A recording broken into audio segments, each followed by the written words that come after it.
Ooh, welcome one, welcome all to episode 258 of the Xbox Expansion Pass, recorded on Saturday, January 11th, 2025. I'm your host, Luke Lohr, the InsipidGhost, as always, joined by my co-host, the intrepid Captain Logun. Today, we discuss the handheld future as CES brought new conversations, new hardware discussions, and what may behold Xbox in the future. Of course, there's also a developer direct on the way. Logan, we like to start the show by offering words of kindness to those who have made our gaming weeks better. But first, how are you, my friend? I'm doing good. Life finds a way, and you managed to move forward through trials and tribulations as you always do. And one of the few saving graces has always been gaming for me. So this week I've had a lot of stuff going on, which has been nuts. But I feel like gaming and my friends have done a good job of trying to keep me sane. And I've been really grateful for that. So how was your week?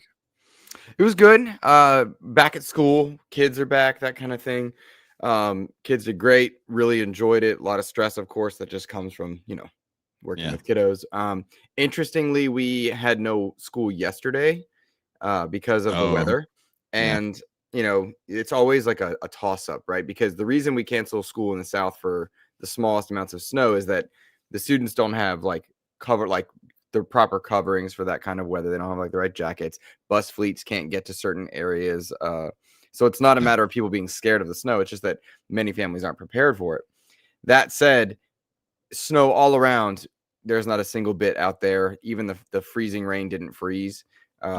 So it's always kind of a toss up. So I ended up staying home yesterday and just, exercising and doing some mental health stuff as opposed to going to work when I totally could have. And it was kind of a bummer that we missed that day. However, long gone are the days where you have to make them up, thankfully, because they're virtual. So for better or worse, I had a good week. I had a good time. We did some great stuff on the channel. We put out this week 2 reviews. One for the 1 terabyte OLED Steam Deck and one for the Stealth Pivot controller, which was really exciting for us to get to do those. So it's been a good week for XEP also. Yeah. We've been able to get some stuff finished up and pushed out. More on the way. So keep an eye out for more hardware reviews as well as previews coming up in the future. We're really excited about a lot of the stuff that we're working on. So we definitely want to make sure that if you guys are invested in this coming year, keep an eye on what's going on, because I think we've got some good content in the pipeline and some awesome interviews. If we can get the interview scheduled, Luke's got some really big names coming down the pike, and I'm super excited, especially given this year.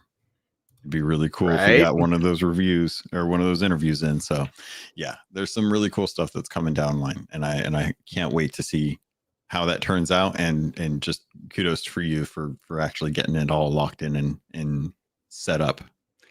If it is, right? Like, and that's the hardest part, it's because like when we talk to our audience, it's different than like a leaker teasing stuff. Like these things are in motion. We think we've got it, but it's always a matter of timing and schedules. Because there's one that like sometimes they take a year or more. It took over a year to get Seamus Blackley on the show.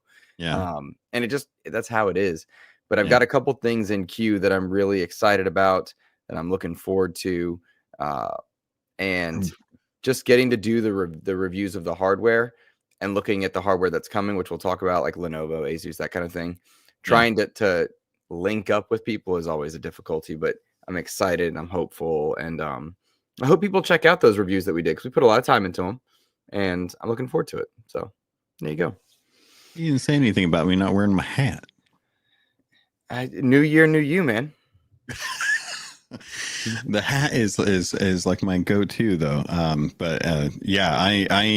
especially given what we've got coming this year, I even have started to have like questions of like, I wonder what they think of this. I wonder what they think of that. I wonder what they think of the state of games in general compared to, other things. And lots and lots and lots and stuff to look forward to for XEP. So very, very happy if we can get everything locked, loaded, and put out for folks, because I think I think we've got some interesting stuff to discuss. That's just like what we're doing. That's not even including like what even happened this week. This week was wild, dude. Like I had yesterday off because the discourse was insane. Yeah, after some of the announcements we got. It was a lot, and in the best of ways. So we'll get into it. I do want to offer words of kindness to anybody that checked out our reviews. Those are my words of kindness for this week. If you did go look at them, I see Nissa Hauer in the chat, a coffee chick here, the nerd chat, X Bacon Game is here, Todd Oxtra is here, Can of Beans, one of my favorite people, is here as well. And I know that they checked them out because they commented on them, just at various, junctures that we've had. So it's really appreciated there. So those are my words of kindness this week. Logan, anything specifically you want to give a shout out to before we dive into the pretty impressive week of news? Yeah, there's one gentleman that I want to shout out, and I don't want to I'm not going to give like all of his information, but Isaac has been someone that we've been working with for a lot of the stuff that we've been doing. And I just wanted to shout him out. I don't know if he listens to the podcast episode, but I know he does check out some of our other stuff as a result. And if it wasn't for him, there are opportunities that we wouldn't have been able to have on the podcast in the channel and just the network in general. So shout out to Isaac, who's helped us with a lot of the PR stuff for a lot of the stuff that we do. And just being generally a really open and awesome dude for giving us opportunities for stuff.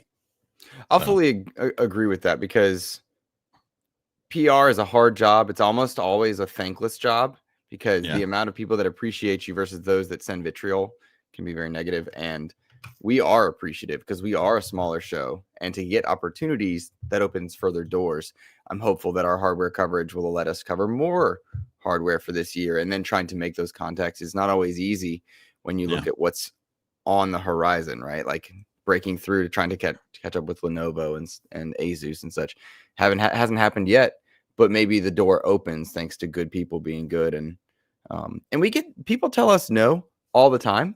Yeah. And when they do so politely and we're polite back, I really appreciate those moments, because, resources are limited, whether it's coverage codes, interview time, hardware. Resources are limited for everybody. And when people do it politely, I really appreciate that also. So I know that's a little behind the scenes oddity, but you're absolutely right. It is appreciated. Yeah. It would be weird for me not to, because I think for a lot of the stuff that we do, we usually thank the people that provide us the opportunity to do reviews and stuff like that. But every once in a while, I just want to say that a lot of the time when we say thank you to entity for providing this opportunity, it's one person, and that one person has tons of contacts, and they have to try and keep up with all of that, and they have to try and follow up with all of that and troubleshoot issues and whatnot. And sometimes stuff just goes completely untouched from their perspective. And then every once in a while, we get to send them something that they sent us and let them know, hey, no, this made a big deal for us. So thank you for the opportunity. So that was my words of kindness this week. There you go. I dig it, man. I dig it. Well, we're talking hardware. Hardware is our opening discussion, of course. CES occurred this past week. I know in the Xbox space, a lot of people are talking about Jason Ronald and some of the stuff that, he's discussed. He was on a CES roundtable. He brought some quotes in that I thought were pretty darn relevant. And as a quick aside, one of those good people in gaming, Jason Ronald, a very nice human being. When I met him in person at Summer Game Fest, hey, Luke, how are you? Hey, he followed me on Twitter and now over at Blue Sky, but knew who I was, knew what XEP was. He said, no, when I follow someone, I follow them. How are you? How are your students? Right? That is such a kind thing, cool. Right? Yeah. And when I get to dialogue with kind people and they ask the real questions, how's your job? How's your life?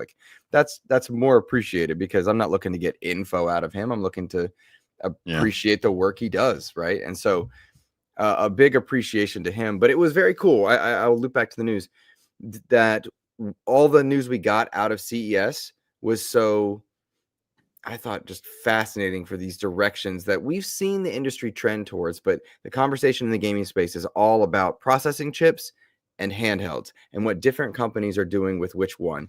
And so very fascinating to me. Valve came out and said that their Steam OS, the native OS that runs on the Steam Deck, which again, just got to review, very much a fan of that. That's the best purchasing experience that I have had in the gaming space. Like, bar none, the Steam OS is better than the Xbox, the PlayStation, and Nintendo OSs in my experience.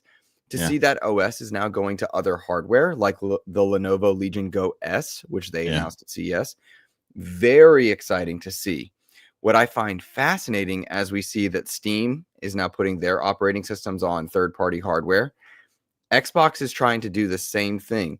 So I feel like there is a collision course of sorts, because as Xbox has been pivoting away from console sales as a metric and console sales in general, putting their content in other places, exclusives are gone. We have questions about the Switch 2. I know several games that are going to Switch 2. Like, it's exciting to see. But what's interesting in terms of collision course is that if Steam's OS is available everywhere, and Xbox and Steam have been so close, but now the Xbox OS is going to be available on third-party hardware, what happens to this relationship and going forward? And so I'm very interested in your thoughts on the news coming out. And chat, Dude, same thing to you. I am so glad that you brought this up and you're going the direction that I was going in. I wanted to go in because we were talking about this like forever ago. It feels like how Phil Spencer had talked about how they wanted to see about bringing other ecosystems to the Xbox console. And a lot of people were saying like, oh, well, wouldn't it be great if Steam was on Xbox hardware as well, and you could have both ecosystems and stuff? And I was like, I don't think that's really like possible, but dude, it'd be a cool get. I think it's probably going to be epic because they've already got a deal there. Now, looking at them saying like, hey, we might actually put our stuff over on other hardware and stuff. I know they're talking handhelds right now, but I mean, once the precedent is sent, like there it's green light go.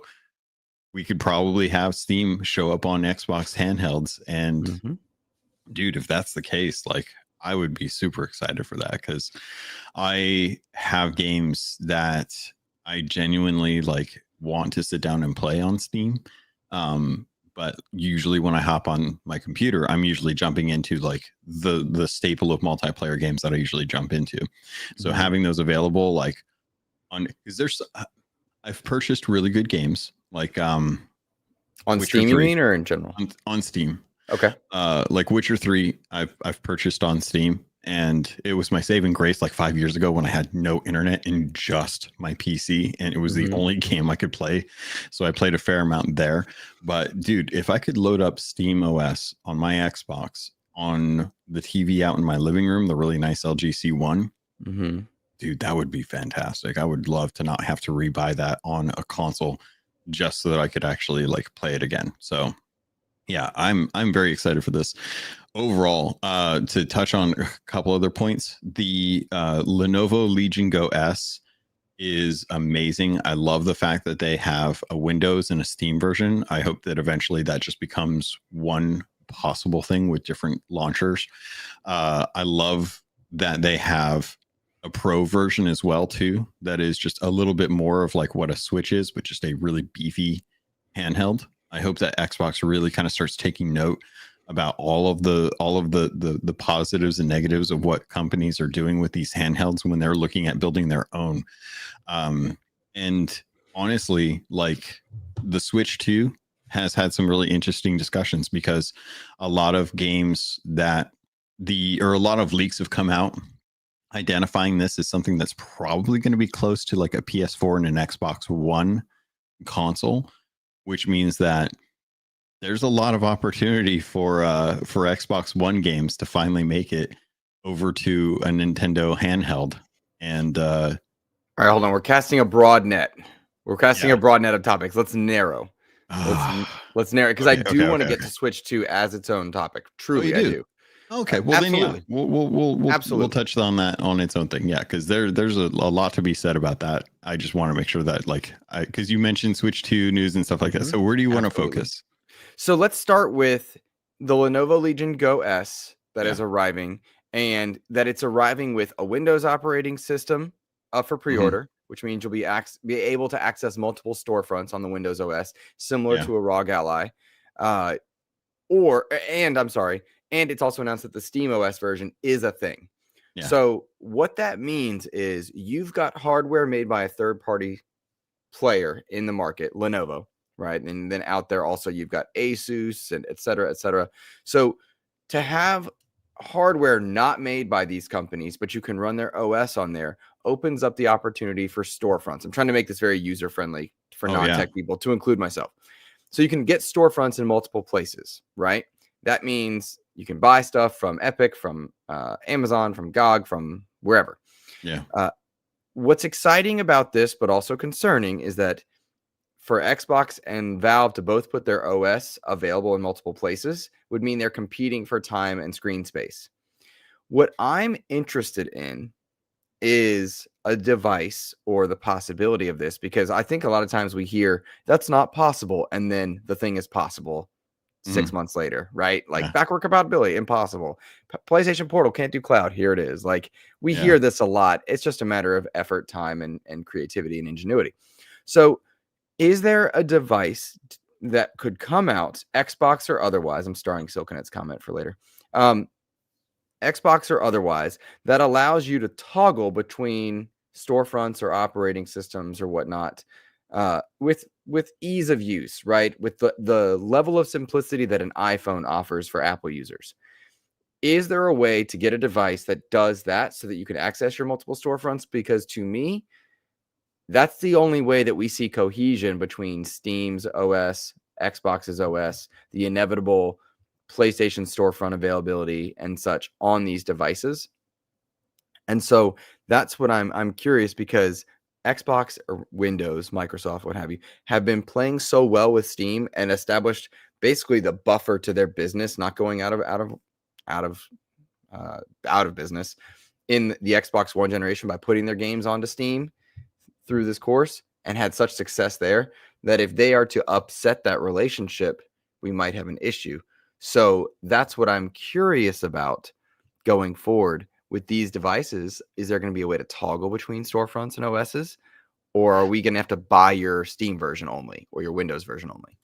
I hope that we get to a point where more of the PC influence comes into play, because I think that to Legion's point, they may have a contract with Steam and Valve to say like, okay, well, you guys are willing to give us Steam OS for our hardware, but you don't want competing markets on that device. So we will sell a Steam version only of our Legion Go S.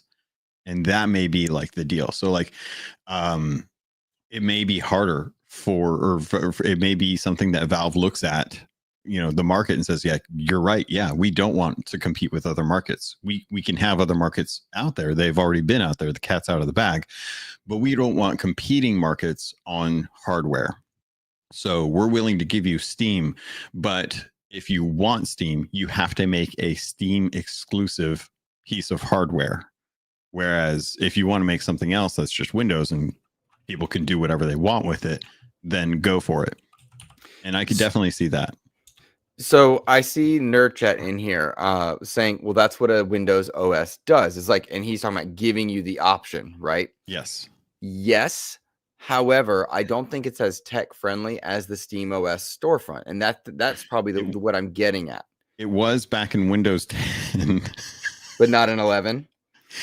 Well, there is a tablet mode. So ever since I think it was Windows 10, it may have started with Windows 8 technically, but back in Windows 10, there was a tablet mode. Like they pushed hard for a tablet device, and they wanted touchscreens to be the interface for their OS. Mm-hmm. So the tech is already built in there. Like you can go in and use like Windows 11 tablet mode if you want to.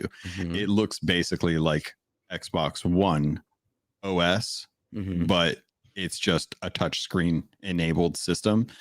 That's when they tried to unify it. That's when they had all those tiles. That's why like Windows 10 had the stupid little boxes for your start menu. So it was all in service to tablets and touchscreens. So yes, they could make an Xbox based system that is as touch friendly or as friendly as the Steam store. I think the difference is that Steam has had a ton of time to. I just did something. You did do something. What did I do? There it is. Now you're just messing it. Sorry, I hotkeyed and I thought I was in a different window. Sorry about that. He's alt-tabbing to some dirty sites. No. I was trying to answer Can of Beans' question in chat, and I had to cut and paste something. And then sorry about that. I cut you off. I apologize. Sure. No, I think that I think it's very easy for Windows to be able to create a Steam-like experience on the OS, given a lot of the work that they've been putting into the Xbox app behind the scenes, a lot of the work that they're working to try and ensure that the Xbox app on handheld devices is more user-friendly. Like, they've been doing this work for the last year, and people may not have been like covering it or reading up on it, but reading a lot of those Xbox Insider updates, they are constantly like adding revisions and usability and accessibility to the Xbox app on handheld screens, because at the end of the day, every time we see like Phil Spencer going somewhere, the dude's got his Steam Deck and he's got his laptop, and he's always playing games like on those devices. So if you're going to please anyone, you please Phil Spencer with your hardware, with your software on that hardware, on that screen. So absolutely.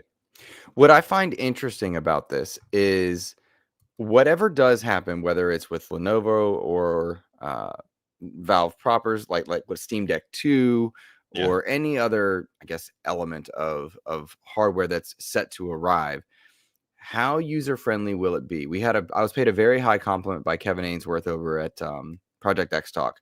He said that once he saw the Steam Deck review that we did, suddenly it put his, I believe it was a ROG Ally, into perspective with ease of use, right? Turn it on, there's your storefront, there's your access of games. It's I would not say it's night and day, because I've not gone hands-on with a ROG Ally. I genuinely want to. That's a connection that we haven't been able to make yet.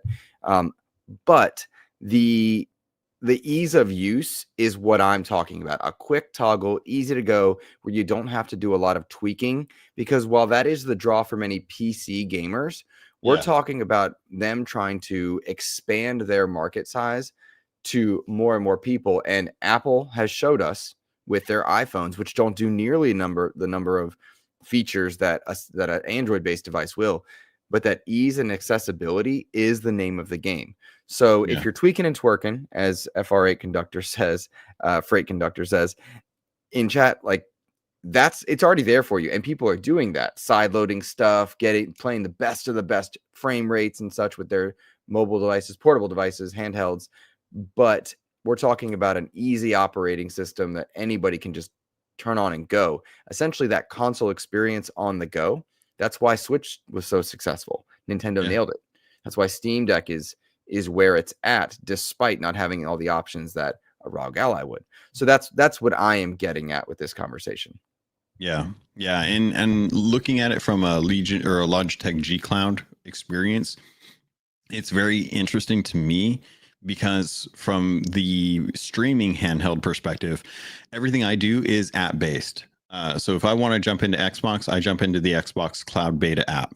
If I want to jump into PlayStation, I got to boot up the PS Remote app. If I want to jump into Steam, I boot up the Steam Link app.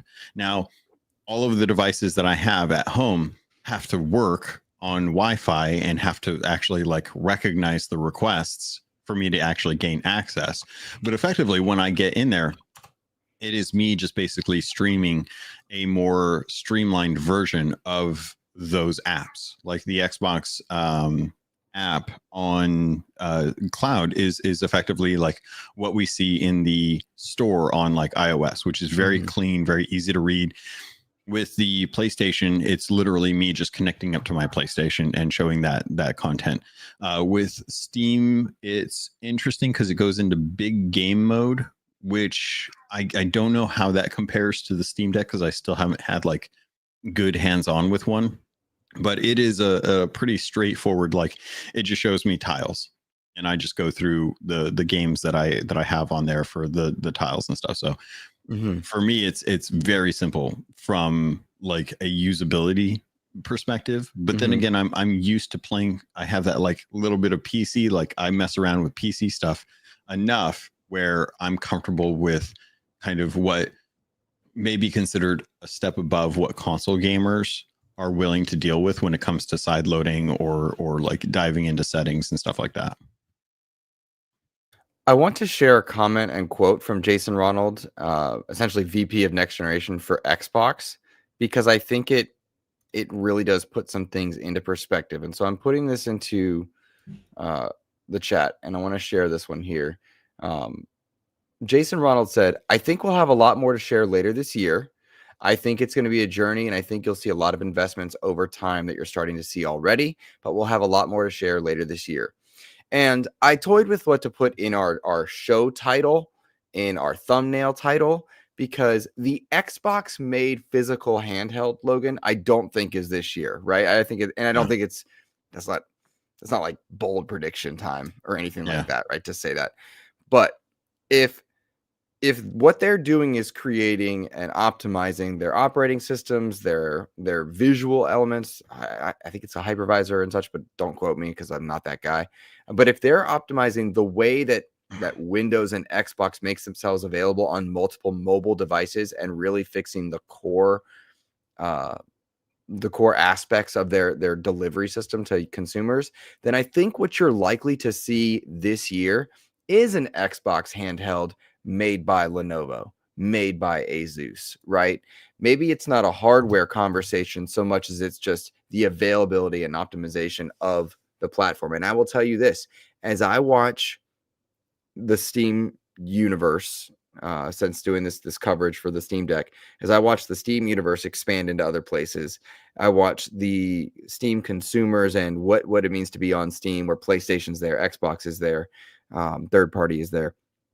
When I watch that happen, an opportunity without a ton of tweaking and twerking to access my Xbox library on my handheld would be lovely. Just last night, I saw a clip on YouTube of Sam Witwer, who is he's a number of Star Wars characters, right? He played Darth Maul, he played Starkiller, Force Unleashed, and I was like, man, Force Unleashed is a game I haven't played in a while. I want to play this. So I went to Steam's storefront. It's not deck verified or deck playable. Bummer. I have this and own this on Xbox. It would be lovely to just access my Xbox library and just go in there. I've had the same thought and process with games like Diablo 4. Do I want to buy this again? Or do I just want my cloud? And so if this Xbox handheld experience is closer than we think, is arriving this year, it's just made by different hardware, how likely is it that we see it occur on a Steam Deck or vice versa or something? You know what I mean? Like making themselves available in other places. That's this really is a good collision question. course. This is like it's going to happen. It's going to happen at some point. Like you're going to be able to access whatever. And I think it's because we have started to get closer and closer in parity with hardware. Like Xbox consoles are not too dissimilar from what you can buy as far as like a good PC tower. Like you can go to Costco and get $1,000 PC that's going to be about, twice as powerful as like an Xbox Series X. But that doesn't mean that you can't build a $500 computer and still have something that is comparable to what an Xbox Series X is. So the hardware has been getting closer and closer to what you can get on the market nowadays. So now we're just looking at software. Now it's just a matter of like, okay, well, whose console experience is going to be where? Because everything can connect up to a controller, and controllers are getting to be like the default input device for most like TVs, tablets, phones, handhelds, consoles. Like PCs are the outliers that are just like, no, we're using mouse and keyboard because I need 23 hotkeys. You don't understand, Daisy. So I think that it's definitely going to happen. And I think I think the end of 2024 was a really good step in that direction when they started to say that we could stream our own games on Xbox Game Cloud. That to me is like hey, we recognize that, it's not impossible for us to go streaming for everything. And if you want your library, if you don't subscribe to Game Pass for those games all the time and you still have your staples, we can offer that. And that would be a great way to get Xbox on a Steam handheld. Like putting it on a Steam Deck would be easy. Just offer the app in Steam's store of like the Xbox Game Cloud or Xbox Cloud Gaming, and give them the opportunity to be able to access all of your library through the Steam OS, because they've already got the connections for Microsoft accounts. So like, why isn't it already a thing at this point?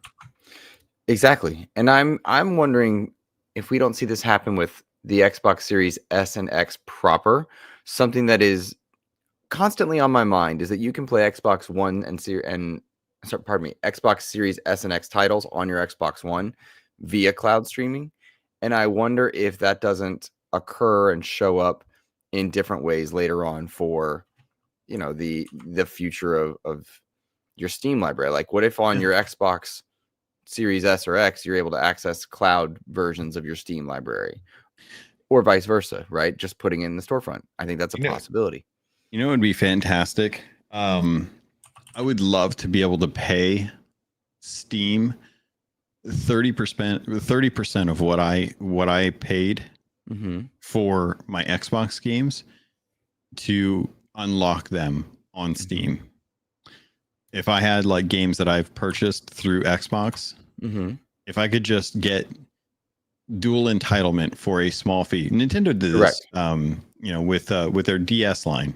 Like when they had like their handheld line, you could bring your games over for $1 from the previous system. Gotcha. Right. I would love to be able to just say like, look, I get it. Money has to be exchanged in some form or another. Wouldn't it just be fantastic if Steam allowed me to have access to my Xbox library? Like, you can scan my account, like, go for it. I don't care. Like, anything that's on there, there's stuff that's going to be NDA'd, but I can't control that. But at the same time, like, people leak stuff through True Achievements all the time. How did we find out about GoldenEye? So I think it's one of those things. It's like, look, just look at my account, see what games are on there, see what games are on Steam.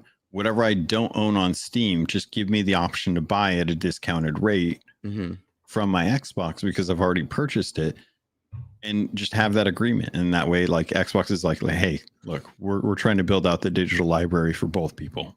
No, I think that is the future, and I don't understand a world where that doesn't happen, right? That is going to happen. It's a matter of time and when. Yeah. I think the one barrier for all of this that we are not considering consistently in the console space, but that's going to become a relevant problem, is cost, right? The Lenovo Legion Go S, for all intents and purposes, looks to be a great system. $730 American right off the bat. That's more than a PS Pro. More than a PS5 Pro, more than a Series SX, more than a Switch, more than what we believe the Switch 2 will be, which my sweet spot is 400. We'll get to that. Right. And like, again, shaking your head, I'm with you.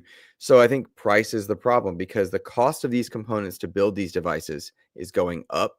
There is the very real reality of tariffs changing what it means to purchase these components for hardware manufacturers, and that cost is likely going to be passed on to consumers. So, when you look at, okay, this is all very exciting, but on the way, what we have is hardware that's going to be more expensive, and that's been the not so secret sauce for Nintendo, is their cost hasn't been so exorbitant it locks people out. But that cost did not bring people into the Xbox ecosystem. When you look at xCloud, when you look at the Series S, low cost barrier points to entry.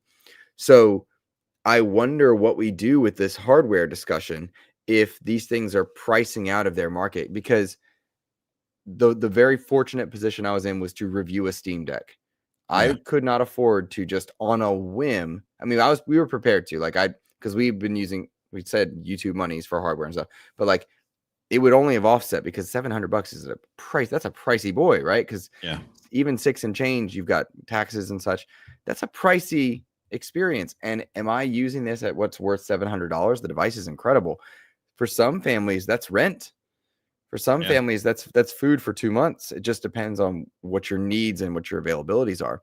So I think that's going to be the other side of this navigating point that we're not going to have. I was fortunate enough to watch Kay Asante's show this morning, and Everborn Saga was making a great point that the education system essentially set up this problem for Microsoft, because during COVID, cheap parry points entry to get kids into school was to give them Chromebooks. Chromebooks are cheap, they're affordable, they're easy to repair, they don't have a ton of power, everything's cloud-based. Well, what that meant was the Windows operating system wasn't in use, it was the Google one. So Windows now has to make themselves attractive, available for these devices. The price points have to be Chromebook-esque in nature for the mass market to adopt. And so I think that's going to be a fascinating just thing for the content creators to watch, because the mass consumer, they don't know things like what Nate the Hate's leaking about hardware. They don't know things about what's happening with Lenovo's Legion Go and Steam. They don't know any of that. They're just like, where can I play it? Right. Here's going to be what it comes down to every generation. Whoever has access to teach the kids like what their operating system is like is where the kids are going to grow up familiar with. Yep. And it'll take them getting into their own and broadening their group of friends and experiences for that pool of knowledge to deepen, so that they can then decide, like, is this still the operating system that I'm comfortable with or happy with? Right. Apple did it with the Apple IIes in schools. They donated tons and tons of like very cheap computers to schools to be able to teach kids how to use the Apple OS, and kids grew up learning how to play on an Apple. And now it was Windows, and now it's Chrome. So it just depends. That's a whole nother paradigm that has to change in the future. It really highlights how badly Stadia screwed up, I think. It does. Well, the problem is that Stadia was asking you to buy games instead of trying to do something where they could give people, like Amazon gives games away all the time. Google could easily do that. They have the money. That's not a problem. Amazon has tons and tons of games that they do. And what they do is most of their games either go through Epic, go through GOG, or play on Luna. And if you want to do any of those three, those are the three ecosystems that you have. They don't give you games for Steam that often. They definitely don't give you games for PlayStation or Xbox. Right. And they don't even know what a Nintendo is. So get off that game. It really could have been like Stadia doing something really, really smart. And they went too early. They went earlier than Xbox went, honestly. And they burned a lot of bridges with people saying that you have to pay for the streaming device, right? Get the good quality. They should have just offered that as something that's for free. Like you buy your games and you get to play them, like NVIDIA GeForce started out as. So, can we take a moment and thank the people? Yeah, I want to thank the people. First of all, if you haven't hit that like button and you're watching us live or after the fact, we'd really appreciate you too. If you're over on the YouTube side, it helps us out a great deal. A new month means new memberships available for gifting. So 5 gifted memberships went out courtesy of XEP. We hope you guys enjoy them. Really, just supporting the channel is appreciated. And we like to read our patrons every week and thank them for what they are doing. We've gotten more patrons in the last 3 months as a window of time than we'd had prior. And I'm really just grateful for that, because it helps me get out to California to see Logan in the summer, which I'm really looking forward to. Fingers crossed we're able to do that. It helps us do more reviews and the like. And so we're appreciative of all of you supporting XEP. Thank you. And we'd like to read our tier 2 and 3 patrons. Let's see, Logan, I believe it's my week to read them. Your week this week. Okay. Well, thank you to everybody that's gone to patreon.com/Xbox Expansion Pass and supported us there by subscribing to Patreon. So we want to thank Fado, Aaron G, Nick Bentley, The Scarecrow, Ken Rosing, Fabian Winkler, Stephen H, Edward, Regis Stella, the Brony Pirate, Rob Frawley II, Tao Zochi, Nicholas Johnson, Randolph Thor 19, Hafrican, Game Positive, Jam Pack Sam, Rick Davis, Matt Valdez, Red Beast, Dano12, DJ Hero, Brendan Myers, aka The Winter Gamer, the Lord Sir, Master James Suddy, and lastly, most ugly, Sony's VP of Marketing, Mr. Kevin Butler. Thank you all for supporting XEP over at patreon.com/Xbox Expansion Pass. And thank you to all of our channel members and the like. We appreciate you. All right, Logan, Switch 2. I imagine that's where we're headed. Yes, please. All right. Switch 2 leaked everywhere. That's been the running joke in the gaming content creation community, is that we are seeing molds from third-party accessory manufacturers. We're seeing 3D mock-ups. We're seeing people hold 3D printed versions of the Switch 2. The humorous part of all of this is Nintendo has said nothing, but this is the worst kept secret. In all likelihood, this thing is coming sooner rather than later, even sooner, I think, than the quote Xbox handheld via OS that's happening this year. So there are a lot of questions with what Nintendo hardware will mean for the industry, which to me has been in a hardware space dying, right? Hardware for Nintendo, PlayStation, and Xbox down significantly, tremendously so on the Xbox side, where we cover. When you see Switch 2 and the possibilities that come for it, where are you at mentally? I am stupidly excited for Really? no good reason, because all I care about is Mario and Zelda. Like, realistically, what I care about is Mario and Zelda. As much as I love to be like, I love my Metroids, I love my Star Foxes, I love my Smash or my Mario Kart and stuff.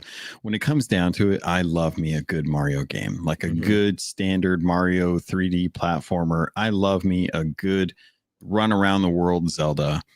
I am just, it's in my blood at this point. Like, I can't change that about myself. So when I see the Switch 2, the possibility of the Odyssey team finally coming out with a new version of a Mario game that's like a 3D platformer like that, I am stupidly excited. And I don't want to be, because I don't have that kind of money to just throw at a Switch 2. More to what's going on with Switch 2 as far as it pertains to Xbox. Digital Foundry put out a really good video where they sat down and took a look at some of the actual, like, very valid leaked photos of the motherboard and the CPU. They talked a lot. I watched that video like 4 times. And to be perfectly honest, I still don't understand what the heck they're saying. Like, they're talking about how many CUDA cores it has, the actual like processor size, how many nanometers it is, what that translates into teraflops, how teraflops don't even translate into actual performance, how 8 nanometers not necessarily as good as 7 nanometer, and how it's going to be compared to mobile spaces. And dude, after about 30 minutes, my eyes glaze over and I start up a video game. That is how in depth these guys went. You make it so much longer than, this is a bit, I can't even say that. What I will say is my attention span does not stay even that long. Yeah. You're already checking out on me. At the end of the day, what I gleaned from their video was that this is going to be on par with a PS4 and an Xbox One, which, if you go back to Sony's president and chief, Bobby Kotick, he said forever ago. He is not Sony's president. I'm worried any listener doesn't know our running joke. He's not there. He will be. The company has not put out any first-party content outside of Astrobot in a while that has survived more than a week. I am pretty sure they're going to call Bobby Kotick to come in and try and save their company, and I can't wait for him to come out of hiding so that someone can take him out. I think that it being on par with like a PS4 or like an Xbox One is exactly what he said it was going to be. That they did have plans to start porting content from like the Call of Duty franchises over to the Switch. There has been that agreement with Microsoft during the acquisition of Activision Blizzard that they would start to support the Switch as well too.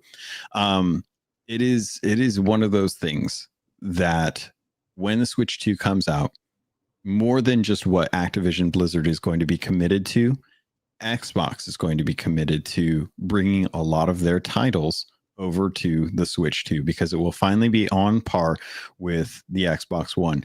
And I don't have confirmation on this, but I put out a video back in 2019 that I always bring up about how Sea of Thieves 2 would be great on a Switch before we had like the flood of handheld markets. But Rare has never dropped support for the Xbox One. ever for Sea of They Thieves. really need to. They really need to until the Switch 2 comes out, and that updated version of the game that is still has all the bells and whistles that anyone playing on a PC or an Xbox Series X or an Xbox Series One has can now be ported over to the Switch with complete parity. So I will be very surprised when we find out that Sea of Thieves, that Hi-Fi Rush, that Gears 4, Gears 5, probably the trilogy if they're working on a remake for that Halo 4, Halo Master Chief Collection, Halo 5, if those games, all these Xbox One games, if they're on Xbox One, that they will eventually get ported over to the Xbox or to the Switch 2. And really, because we know Xbox just wants you invested in the ecosystem. If you're buying a Microsoft game, they get a cut of that, whether it's Ori Will of the Wisps or Halo Master Chief Collection. Like if you buy through Nintendo for Xbox, you'll have to sign up you'll have to log into your account, but you'll gain access. And we already know that the Switch 2 or that the Switch 1 has access to voice chat through Fortnite. So we know any multiplayer game going over to the Switch 2 from the Xbox One generation is at least going to support in-game voice chat, which is very plausible for Sea of Thieves. But I genuinely think that we are going to see a lot of Microsoft published support for the Switch 2, and that is going to strengthen the bond between Nintendo and Microsoft in a way that Sony refuses to do because they are still clinging to exclusivity in a way that is still hindering a lot of their growth and revenue. So a lot of doors just got opened by just your conversation piece there. And I think you and I are in agreement that we see this happening. And like I've said for Nate the Hit came out and said it, so it's real. But like I said, 2 years ago, I want to say on Pongsul's channel or Mav's channel, that was like, no, Halo Infinite's coming to Switch 2. Know that, saw it, it's there. And I don't ever want to be in that like leaking rat race category, but like these are not well kept secrets, right? Like I don't know why it's news now. Like we've known this stuff for so long. And Todd Oxter wrote in and said, what Xbox games should come to Switch 2? Sea of Thieves, Hi-Fi Rush are great, perfect titles in terms of optics, but that Call of Duty is going to be there. The Master Chief Collection is going to be there. Halo Infinite is going to be there. Essentially, what you should be doing is looking at the Steam catalog of non-PC games, or like mouse and keyboard games is a better way to say that. Yeah. That's what's going to your Switch 2. And they're going to roll them out in that first 9 to 12 months, staggered releases for some. They're going to have a good launch catalog, right? You'll see legacy titles like Master Chief Collection and Halo and such. But like they're going to roll out some of the more over time with the Switch 2. And that bond with Nintendo is not necessarily a bond per se. Nintendo doesn't truly care. Nintendo does not play by the standard rules. They'll sell stuff that's going to be there, right? They have long since done that, from Minecraft to Ori and everything else. What's disappointing about the relationship in my mind is that Nintendo won't play well with others in the other direction, which is a bummer. I think, but they don't need to when you're the market leader. Right. Yeah. When you have Mario and Zelda, you have Nintendo, you have video games like Sonic and Crash are the other two out there. Astrobot is making its way, but like for most children growing up, their tried and true butter was Mario and Zelda. So they will never have to diversify their ecosystem across other platforms. It just doesn't need to be done. Right. Nintendo also has a key victory, I think, in that they don't have to compete with, because they're not pushing graphical fidelity the way that some other games do. Something that we talked about. I know I talked about it on Cast Co-op, and I want to say maybe it was it was on a David Burdett's show that will come out in a week or so or something like that. But essentially, the pixel chasing that comes with games like Concord or The Last of Us or some of the like Hellblade, that perfect fidelity, that just near perfect realism, is a lot of development time and resource.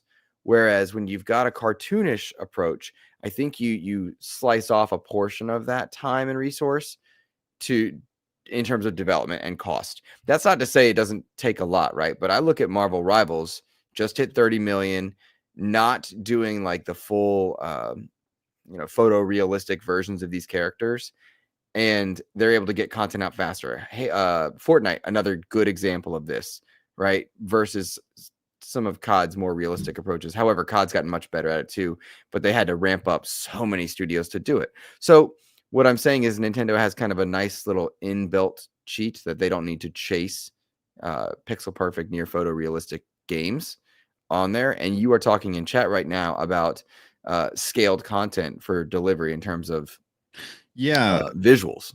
Yeah, Nintendo put out some patents, and this is again credit to Digital Foundry. They went over the patents as I was taking a shower. I was listening to them talk about how they would be able to downsample 4K content to have it more compressed for like the carts that Nintendo sells, as well as being able to take games that are compiled for 4K and downsample them through AI to be able to present them at 720 on a handheld mode or 1080 on a TV in docked mode, and vice versa. Being able to take some of their content that's 720 and 1080 and to be able to upscale that up to like 1440p or 4K, depending on the processing power. And as we know, based on the chipset, the Switch 2 will most likely come with a DLSS or DLSS system of scaling that NVIDIA is kind of like, created, and Sony's created their own version of it, and AMD has their own version of it, So AI scaling is definitely going to be something that will change a lot of like what's going on. And what they're looking to do is they're looking to patent the ability to ship smaller sized games and then have AI upscale them up to the quality that or the resolution that people would be able to do, and like the what's it called, the frame rates and stuff. So we know that the chips that are going to be in the Switch 2, and this was one of the other things that we were talking about. You talked about how like the Switch 2 was going to be something coming in at $400. I don't believe this. I do not believe it, because I think that their sweet spot has and will be 300. They're not going to lower the cost of the Switch OLED and the Switch Lite. They're just not going to produce those. They're going to stop production on those, and they're just going to make the Switch 2, because their goal is to get everyone onto a Switch 2. So the easiest way to do that is to stop making the other game consoles. So you kill everything else, which opens up those cost markets, those price points for future versions of the Switch 2. So you think that Nintendo's going to kill the second best hardware of all time? Yes, because it's backwards compatible on the Switch 2. So what do you need a Switch 1 for if you can play everything that you play on Switch 1 on your Switch 2 at probably better frame rates at that point? And then in a year, they announced the Switch 2 Lite. And then in 2 years, they announced the Switch 2 OLED. I think you are outside of your mind if you think they're going to stop producing the Switch 1 with its 120 million user base. Hardware's already declining. Like they are already, like people are already holding off on buying consoles, knowing that there's an impending Switch 2 though. So what do? You ramp production on the Switch 2. You want to sell as many Switch 2s as you possibly can.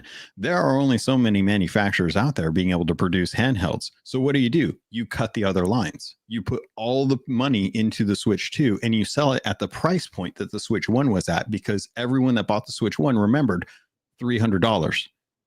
And if they're going to wait 8 years for another Switch, they only want to pay $300. So you kill the other phone. You kill the other lines. Wait. You sell through the stock that you have, and you only think the produce. Switch 2 is going to be 300? Yeah. Outside of your mind, Logan. No way. This is Nintendo, dude. This is old hardware. This is old hardware. We're talking PS4, P3, Xbox One, 8 years removed. I in no way think that I understand your logic, but I cannot subscribe to it. The idea that Nintendo will put out a next gen system, and again, next gen for them. I recognize what you're saying. You're saying that Nintendo basically operates with old school hardware Always. in their new form. Every single time. Every time since the GameCube. Yes. Yeah. No. Yes. Well, okay. The 64 GameCube was the last one that was pushing, right? GameCube was the last one that was pushing. It was 128-bit. That was the last one that was modernized. The from the Wii on, it was old tech. But their handhelds have always been behind. Their handhelds. Everything. Yes. Yeah. But you're saying your logic is, and I want to make sure I'm translating. They're going to kill Switch 1 production of it, and push everything into Switch 2. With the exception, I'm hoping you're going to in this model, they're still going to have like repair parts and stuff and that kind of thing happening. Yeah, you'll still be able to buy they have stock to sell through. So you want them to kill Switch 1, sell through that stock, and just move everybody to Switch 2 at a $300 price point. Yes, because that's what the Switch 1 was. It's been 8 years since the Switch 1. And they're using old tech in the Switch 2. I understand what you are saying, but I just don't see a modern world where the demands of hardware, whether it's old or not, are not super expensive, shipping costs, moving things around the world, server costs, whatnot, where you sell it at such a loss, because there's no way that thing comes in at a loss. They've never sold at a loss. And that's what I'm saying. I think modern versions will be sold at a loss. That's not how Nintendo operates. I don't think we get to go by full precedent given the current state of hardware. Why? And take a look at the chat. There's good evidence for this one. I mean, I see what chat's saying as far as like the economy and how things how things have been going and stuff. But honestly, like the fact of the matter is that Nintendo knows how to design their hardware in a way that they can sell it at a certain price point. Like they price their hardware based on, or they make their hardware based on the price point that they're targeting, not the other way around. They don't build the greatest and best and then hope that people will spend $700 on it. They build what they know they can sell, which is a $300 handheld, and what hardware is going to get them the best deal for that. Digital Foundry was talking about how they probably made deals with Samsung to be able to get a good bundle on the chipsets that no one wants anymore. Samsung has all these chipsets that no one's buying. So if Nintendo gets a good deal on them, then that's going to lower the cost. So it's like their components aren't that much different than what they are in the Switch 1. And Nintendo is trying to sell to the kid-friendly market, to the family-friendly market. It's just that it's been 8 years since the Switch 1. So now they're going to do a small bump from what was a little bit around like a PS3, a little bit better than a PS3 hardware, to a PS4. So right now, Switch OLED retails at $350. Yep. New. $350 new. I don't see where would they go in lower than that, whether they've killed off anything, because those things are still selling down from where they were year over year, but still selling. Yeah. And so I don't see a world where they come in lower than that at all. The idea that they shout have out to Stormy Sea Dog. Yeah, who's been saying 500. There's no way Nintendo's selling a $500 console. It's just not possible. No one's going to buy a $500 Switch if it's PS4, Xbox One power. That is just not going to be a thing that they do. Okay. The idea that they have to sell their newest hardware for more than what their current highest cost MSRP is a mindset that it's like newer is more expensive. That doesn't have to be the case. That's just what our brains are telling us. Like, oh, well, it's newer, it's more powerful, so obviously it's got to be more expensive. It doesn't. They're using older hardware. It's just new for Nintendo fans. It's just more powerful than what Switch is currently doing. If I told you Luke, you could buy a Switch 1 OLED for $350 and it wouldn't be able to play any of the Switch 2 games coming out. It wouldn't be able to play any of the PS4 or Xbox One ports that are coming to it. Or for $50 less at the same price point that you bought your Switch 1 at 8 years ago, you could get into the new ecosystem. Which would you do? I don't want to be rude, but I did not track your logic.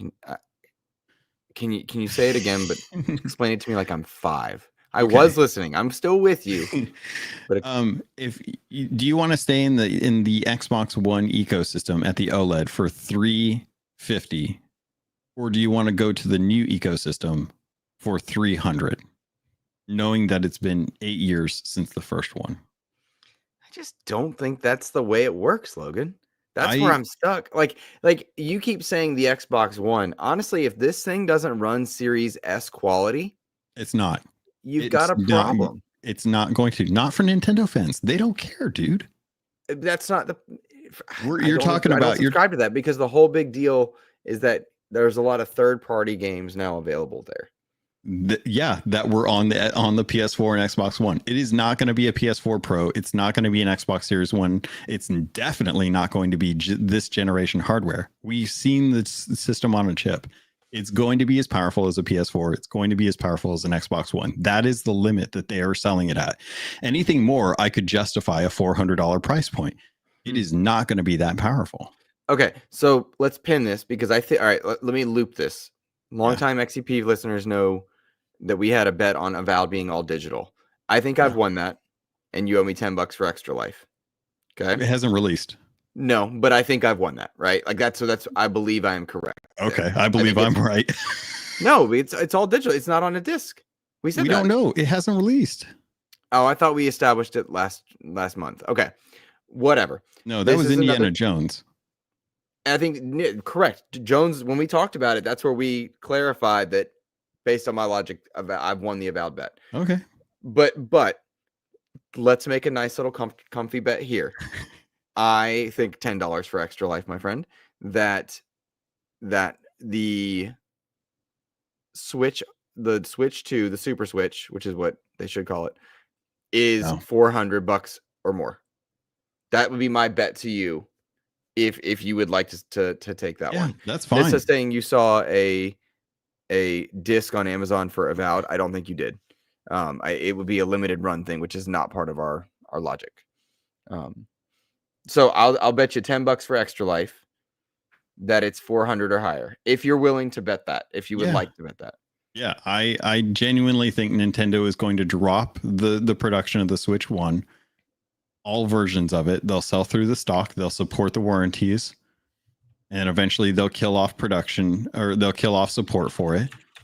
But they are going to put all their eggs into the Switch 2 because 130 million units say that a lot of people like Mario Kart and Animal Crossing and Zelda and those kind of games.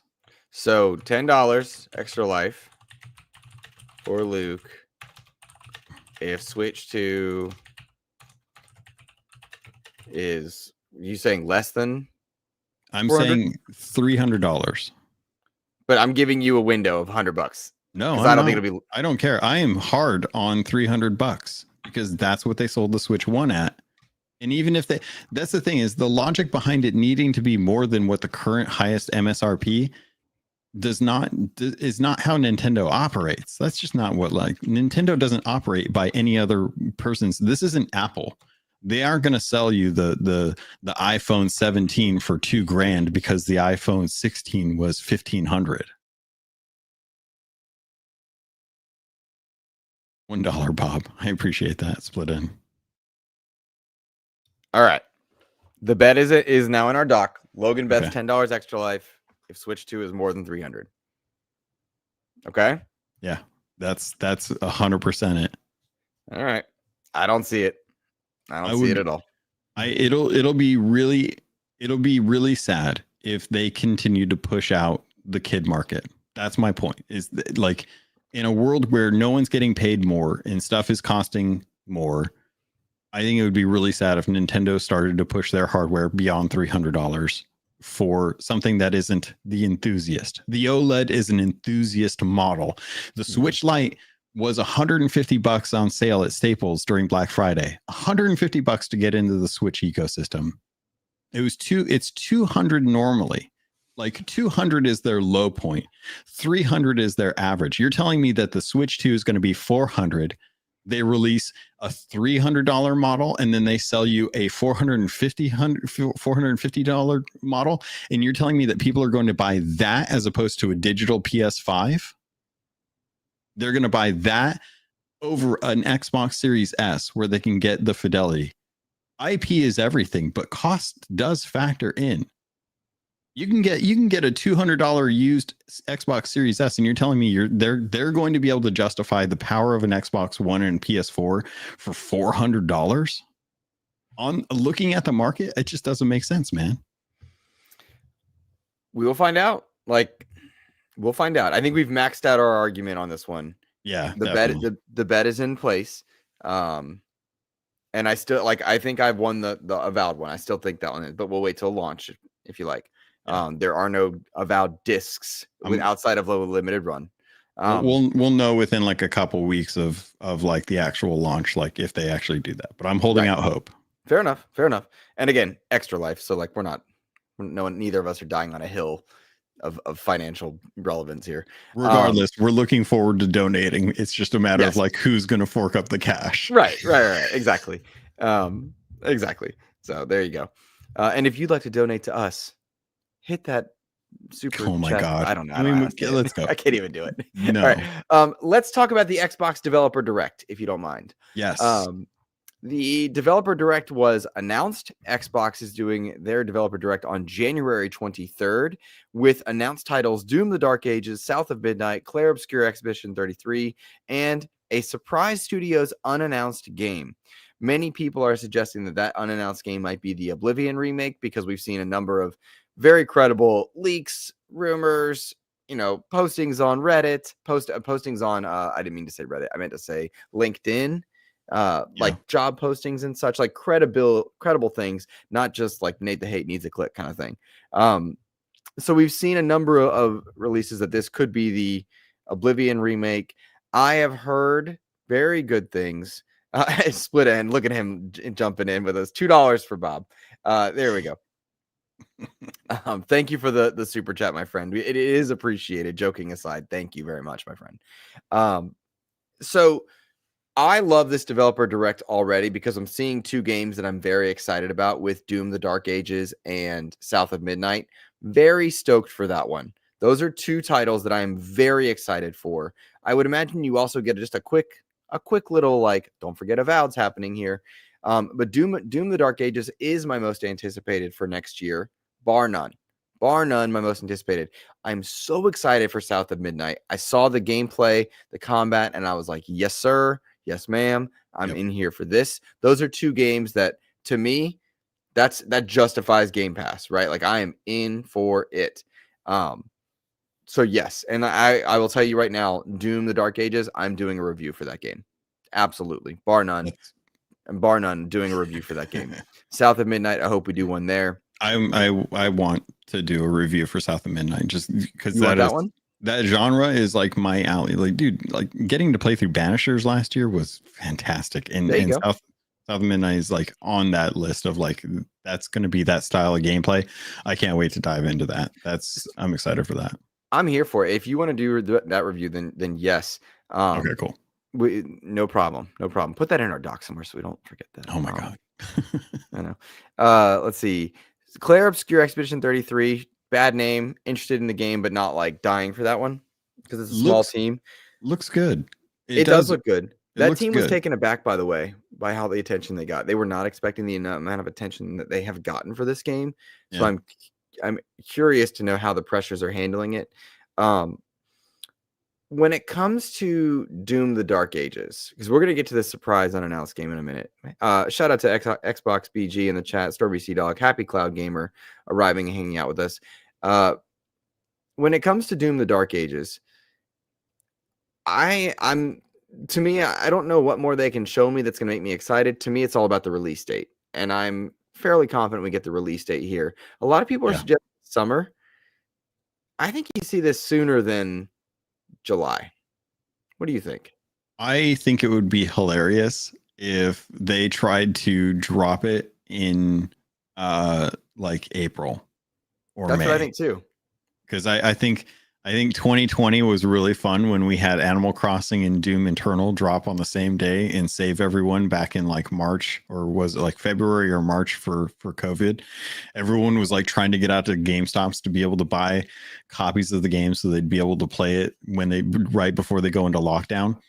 I think it would be great for Doom to have like a spring launch for this. I think it would be really great to get that out of the way and in front of people and excited about like Xbox in general, just before we get into the actual summer showcase.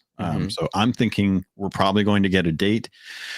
I don't know if it's going to be a hard date, but I do think that they will probably say like coming this spring. And it will probably be like April, May, given the budding up of Avowed and the Xbox Summer Showcase. Avowed is what day? February 18th. I thought it was 13th. 13th? I thought it was 18th. We need to update our release window list also. I thought it was the 13th. Either way, early February, right? Early to mid-February. That we'll say it like that. For Avowed. Then you've got Doom the Dark Ages, which I think will be April, May. Then you've got to work with Call of Duty, Fable, Outer Worlds 2, which you swear is not coming next year, but it is. It is, Logan. This year, you mean? This year? Yeah. Outer Worlds 2 is 2025. We're in 2025 now. Right. Okay. So Outer Worlds 2, I think, is 2025. They've got a lot to deal with, but having a big game per quarter is the way that they're handling this one. I think South of Midnight's going to be beautiful and fun. Clair Obscur, which is a French word, which nobody likes French words, right? Silkenet says, it's a perfect name.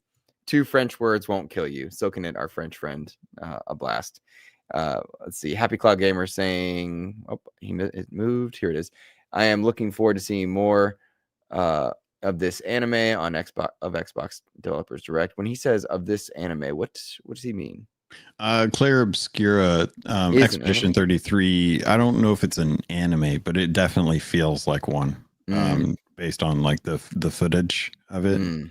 Footage. Gotcha. So, but yeah, I'm definitely looking forward to that one as well too. Sorry, go ahead. Gotcha. No, I'm just making sure we're on the same page. The Surprise Studios unannounced game. I know. I and many others know, of course. Hey, Achek, good to see you. I and many others know that the Oblivion remake is real. That is happening, right? Like that's not a surprise or even a leak at this point. Like there's just so much evidence for it. It's technically a leak, but like it's so much evidence for it. Do you put this here in this window? And I think you do. Yeah. I don't see any reason not to put that there. I will tell you that this Dev Direct is likely going to be bigger than last year's. I've gotten to bump elbows with enough people to think that this Dev Direct is likely to generate more excitement than last year's. What will be interesting is if in the console, and not in the console, in the content creator space, if that excitement is nuked by leakers. I've kind of dunked on Nate the Hate today, a person who I've never once seen his content, so I've no like issue or whatnot. But that name shows up a lot, so and then by all accounts, got to be more popular than XEP. But like, I wonder if in the content creation space, something gets leaked ahead of time. But the Dev Direct itself, pretty commonly established amongst those in the know that this one's going to be very good. And I think in a world where you've got South of Midnight and Doom the Dark Ages and an unannounced game that we're looking forward to, there's no reason not to be excited. For me, the Clair Obscur is kind of the low excitement one. And that's a pretty good game to have for low excitement, I think. Yeah, I think that one's probably going to be. I'm anticipating that is going to be their summer game, because in the past we've seen like some of these third-party games come out during the summertime when it's a little bit less necessary for them to be throwing out like Xbox titles. I think the last time they tried to do a summer Xbox title was like Age of Mythology, I think. Was it close to that? I can't remember. There was Mythology, and then there was Ara History Untold. Oh, that Aura. That's what I was thinking of. Yep. But yeah, they like they had oh gosh, what was it Capcom with what was the dinosaur Overwatch game that they put out The called? dinosaur Overwatch. Do you mean Yeah, Exoprimal? Exoprimal. Thank you. Yeah, that came out in July. That was like a big deal for them, but that wasn't tied to a direct update. But they did have third party like day one Game Pass stuff show up, and I think it's like Expedition 33 is going to be one of those turn action. I'm very curious about this because they talk about this not being a traditional turn-based game, but still a turn-based game. I'm curious to find out like how this game actually plays. So this direct is going to be the make or break for me on whether or not I touch it, just based on like how the combat system is set up. Because if it's action based turn based combat, then Yes. it'll hopefully feel more like Final Fantasy VII Remake, which I actually have enjoyed my time with, compared to something that is more of like a traditional turn-based game that I can't think, like Metaphor Refantasio, which is also a dumb name. Like something like that, where it's just like a straight turn-based game, or Persona games just bore me to tears because I can't sit through turn-based combat. I will tell you that anytime I hear JRPG or turn-based, I turn off. Yes. That's not my interest level, right? Yeah. Like I fade out. And games like Final Fantasy Rebirth and whatnot that blend those two things and make them more action friendly, I'm more interested in. There's a pretty hefty rumor out there that what is it? Final Fantasy is coming to Xbox, but I feel like we've kind of known that too. I'm anxious for that to happen. Like I'm anxious for that to happen. Yeah, it's been sitting. It's like the exclusivity for Final Fantasy VII on PlayStation is supposedly coming up or closing like in 2025. So we there was a Windows Central article that came out from Jez Corden saying that basically from Nate the Hate. That's my best friend. Which honestly, like if you guys don't know, Nate the Hate is over at Xbox Era, and he puts out his own. No, he's not, isn't he?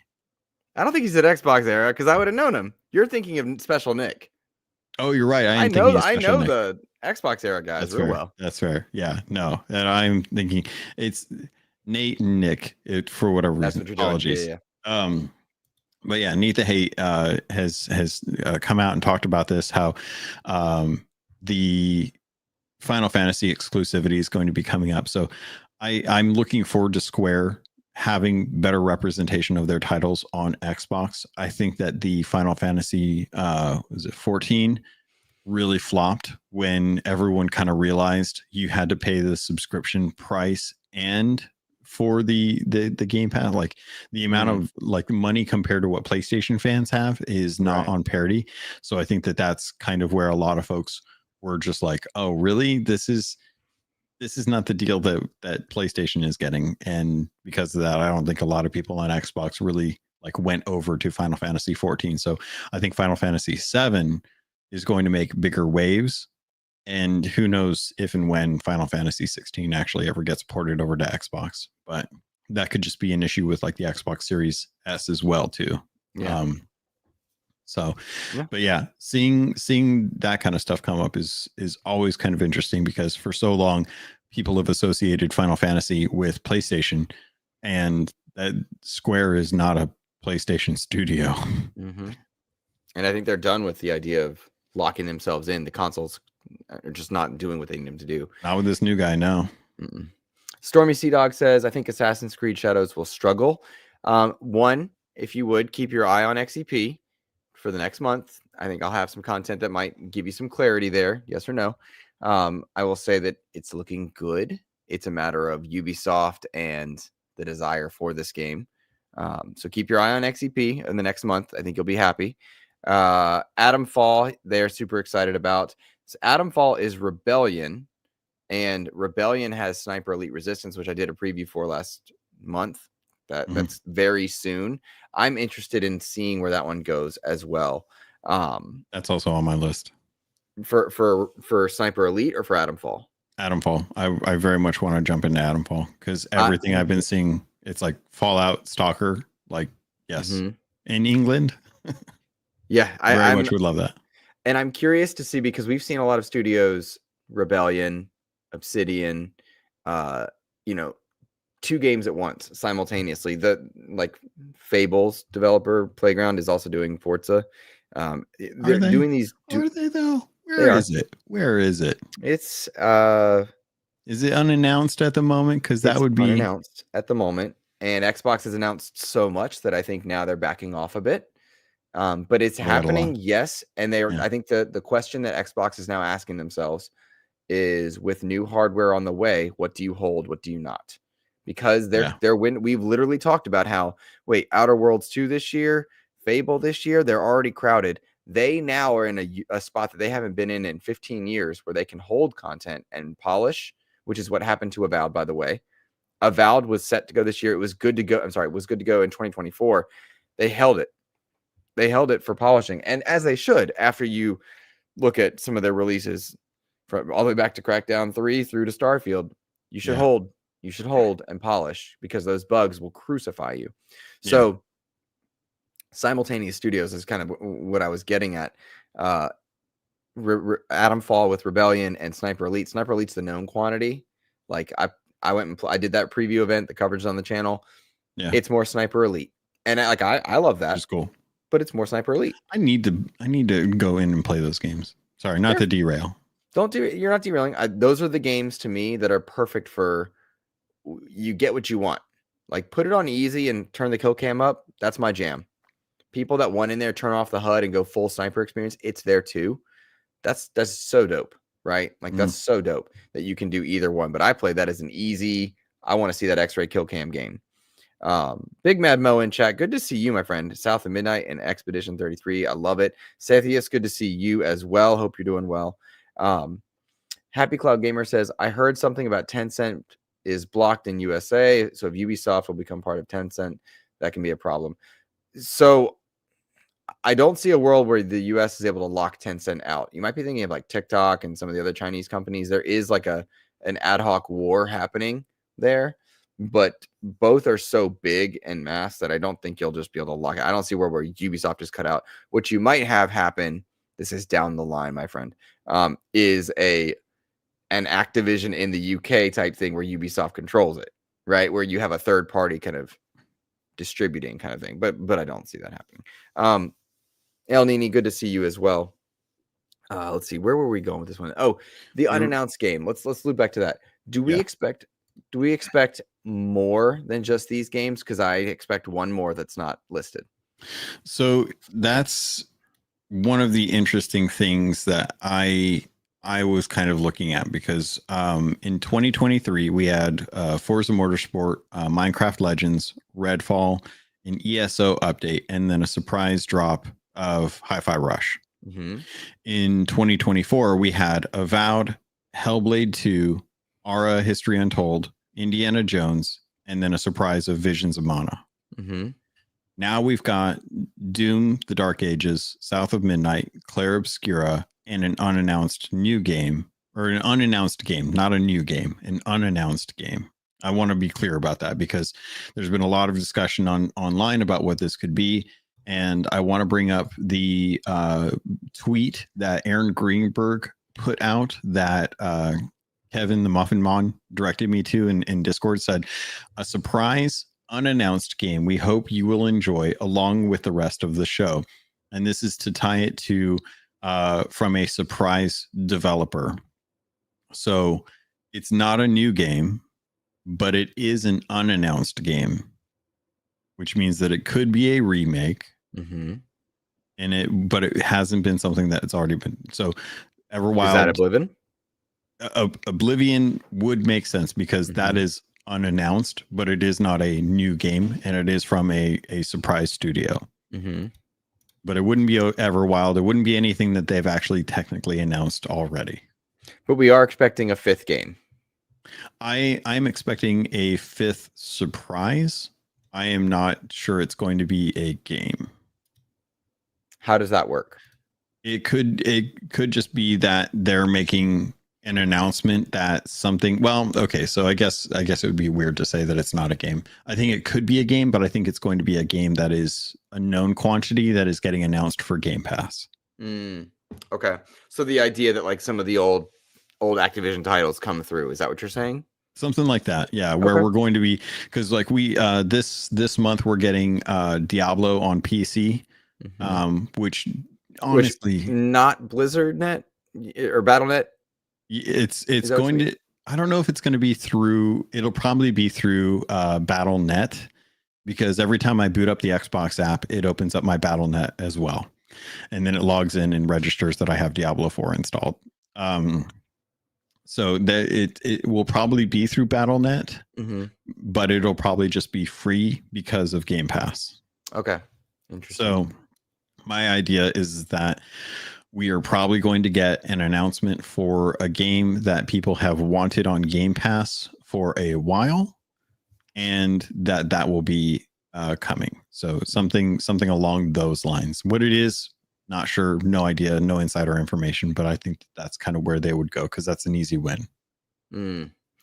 The insider information that I've heard is that just that this is a bigger Dev Direct than I think people are expecting.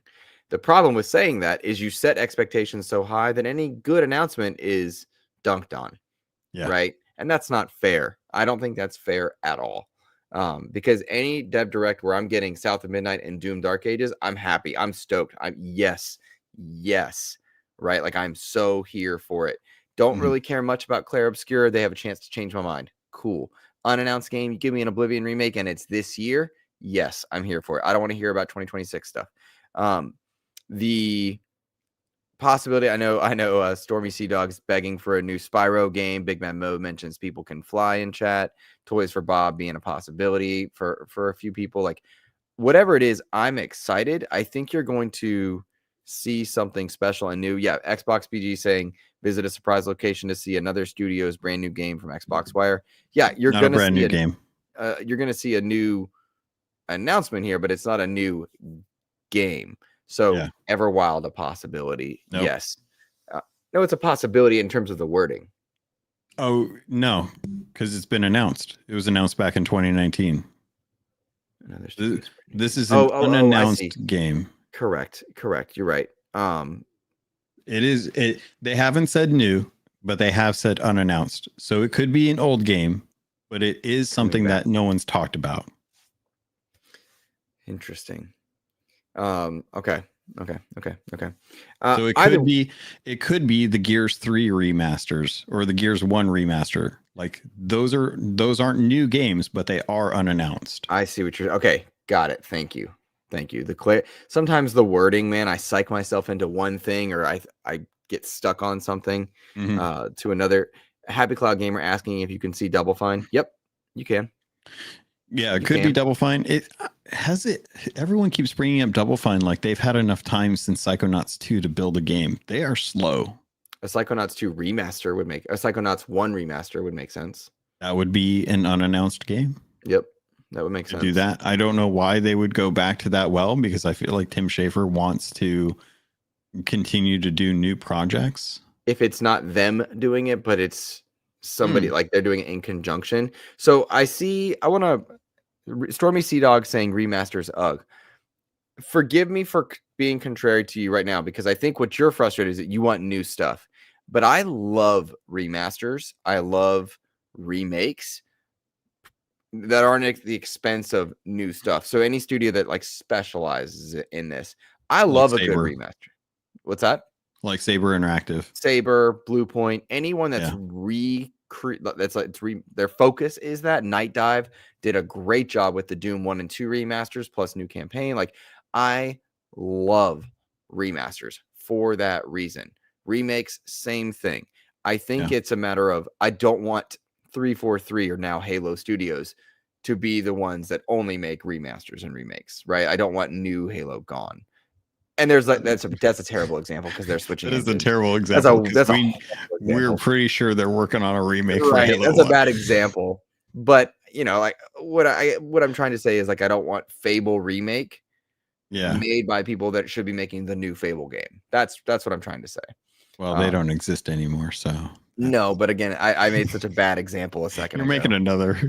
Am I 0 for 2 on this one? That's not a good example. I Okay. would say, Hopefully, like, the yeah, spirit of what I'm saying is intact. we're totally fine with the team over at Konami making a new Silent Hill game, as long as we still have teams like Bloober making remakes of the old Silent Hill games. There you. Thank you. What better said, and my point better made. Thank you. Silken, I'll take a Gears remakes with a new engine and quality of life because I still can't play the old ones on Game Pass. Wait, you can play Gold Gears on Game Pass? No, he can't. Not with the motion. It's the motion sickness that's getting him because of the head bob when you're running. No, this was like forever ago conversations that we've had. Gotcha. Okay. I just know he suffers from the motion sickness of like when you're running and the screen is bobbing and stuff like that. Those are that's the issue that's going on. GoldenEye bringing up a really good point. I still need to nab the Legacy of Kain collection and the Thing remake. Those are good examples of teams that specialize in remakes and remasters that they should be doing that. I still want to play the Dark Forces remaster. I haven't played that yet. Yeah. And Capcom has a good way of bringing up their old library of games in between the new stuff. So they'll cycle between like doing a remake of 4 to go back or to work on what are they up to? 9, working on Resident Evil 9, and then they'll probably go back and remake 5, and then do Resident Evil. So they have like multiple teams that are working in RE Engine to like do that. So I don't like remasters and remakes when that is all we're getting. So as long as we're getting new experiences and as long as we're getting new games in those franchises, I'm totally fine with them pumping out. Like Nintendo bringing up the Mario collection for the anniversary for for like Super Mario Sunshine 64 and Galaxy. Like that was just a straight port to that. They had a separate team working on that alongside the main team working on Wonder. So stuff like that is like where I'm okay with them doing that. But generally, I'm not a huge fan of them remastering and remaking stuff, and as it kills the potential for new stuff. Yep, fair. And I'm glad you much better examples than the ones I gave. So thank you guys. One thing I've got a lot of those remakes and remasters on my Steam wish list. To go back to the whole Steam topic of storefronts, on the Steam app on my phone, I can wish list games, purchase games, gift games, all through my phone super easily, which really does bum me out that that's not available more prominently other places. But I've got like a bunch of those on my wish list. It's gonna happen. It's just a matter of money and timing and such. So it's hard when there's new experiences coming out. Absolutely. The irony of that is, if anybody goes and watches my review for the Steam Deck, you see all superhero stuff, which nobody commented on. I was kind of bummed because I purposely was like Power Rangers, TMNT, Batman, Spider-Man. Oh, a little Titanfall in there. I threw it would be different if you're like booting up like I don't know, Peppa the Pig or something like that. Then people would like it's a known quantity. Like Luke Lohr is a superhero fan. That's expected. Yeah, that's kind of the thing, is like I was trying to make it like very on the nose. All of these things I love are in the review. Speaking of your review, I want to see your face in those reviews. You're such a good reviewer. Your verbiage is so good. I want to see your face. I want to get Jam Pack Sam has the Elgato like prompt thing. I can't remember what the heck it's called. I know what you mean. It's like the projection teleprompter. Yeah. He's got one of those, and the son of a bee is not only is he attractive, he's young, he's probably very, very, very raw. Not that I care, but he has like the ability to look at the camera and read the script and do very well on that. I very much want to get something like that so that I can like read and actually like look at the camera and be able to read my script at the same time. I also read everything. Like when I do my recordings, I reread or I re-record stuff so much that I would have to, it would be a lot to go back and like do the actual video version of that, because I re-record everything like 5 or 6 times. I do like 5 or 6 in paragraph chunks. Like I read a paragraph and then I'm like, nope, do out with that. I used to do the same thing. We're in the weeds, but enjoy the behind the scenes stuff here. Sorry, guys. I did the same thing. You can see in like a bunch of my like reviews, because I think the reviewer should be on camera sometimes. I think that helps, right? Yeah. And there's philosophies in that, but I prefer the camera. I think it just does better, more genuine. So I try to do that.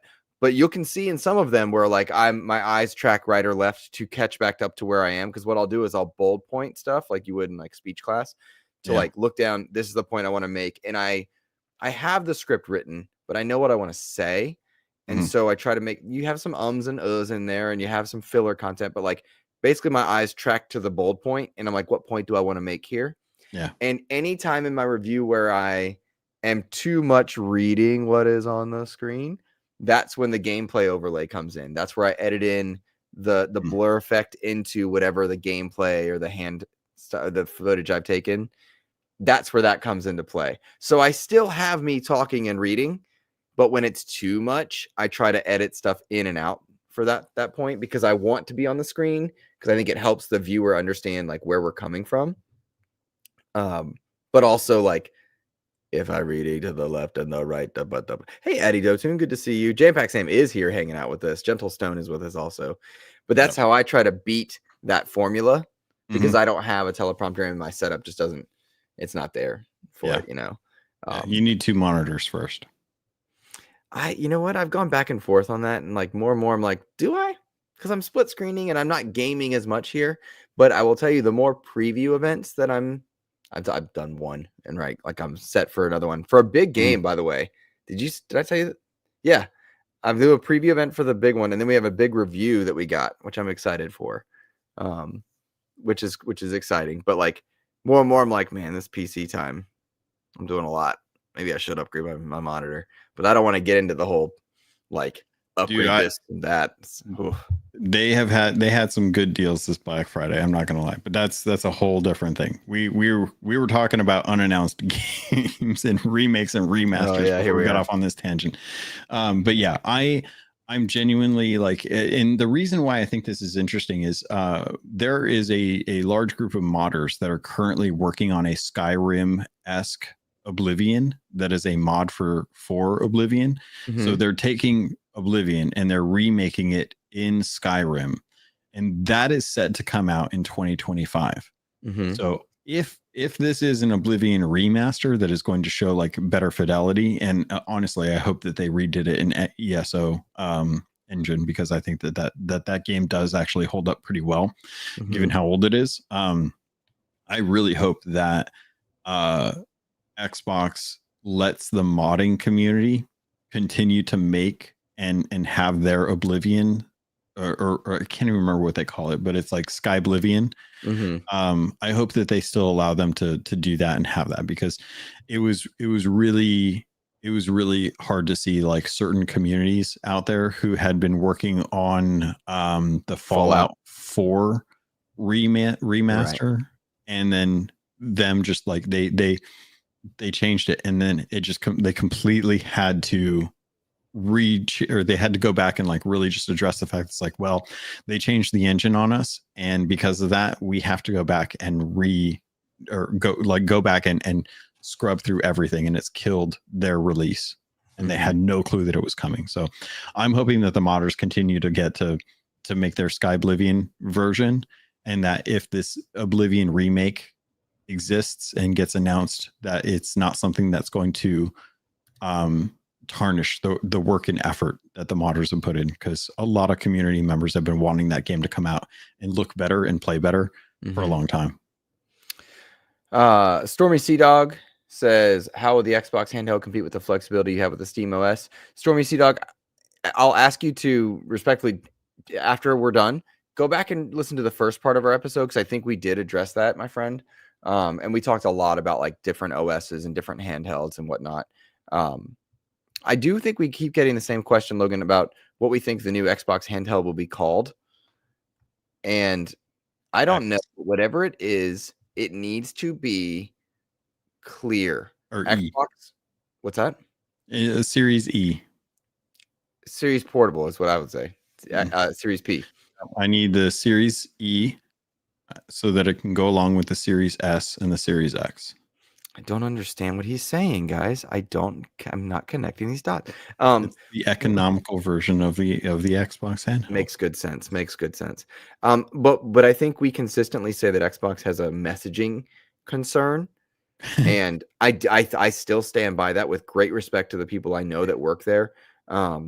Because you've got the Series S, the Series X, you've got cloud gaming, X Cloud, you've got, hey, we're exclusive, we're no longer exclusive. You got Game Pass, you got 14 Game Pass tiers that are confusingly titled what you get, what you don't. Core, do you get PC? Do you?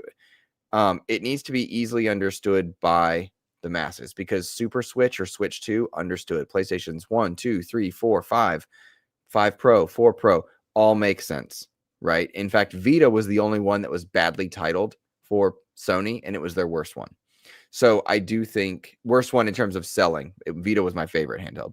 I don't know. I think the Sony PSP or I think that was a pretty bad one as well too. Portable was dope.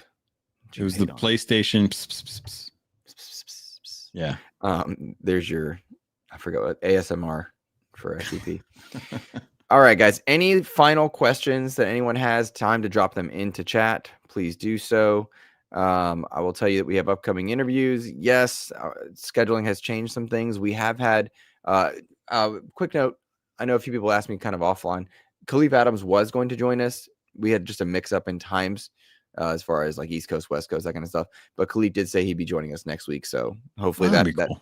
Yeah, I love Khalif. Yeah. I loved him. I love that we got Asante on last week because his show runs concurrently. Yeah. And so his content's fantastic, but I don't get to work with him as often as I'd like. Good conversation. If you guys didn't get to listen to last week's episode, real good conversation and some really good predictions from him about what Xbox was going to be, how Xbox was going to represent in CES. Yep. I thought CES was. I don't care about CES.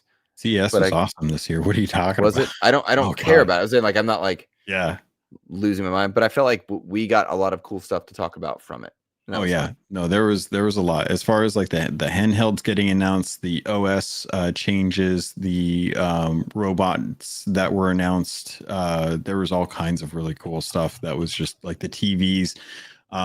There's massive TVs that are like thousands of dollars that are like 165 inches or something wild like that. Tons of really cool stuff.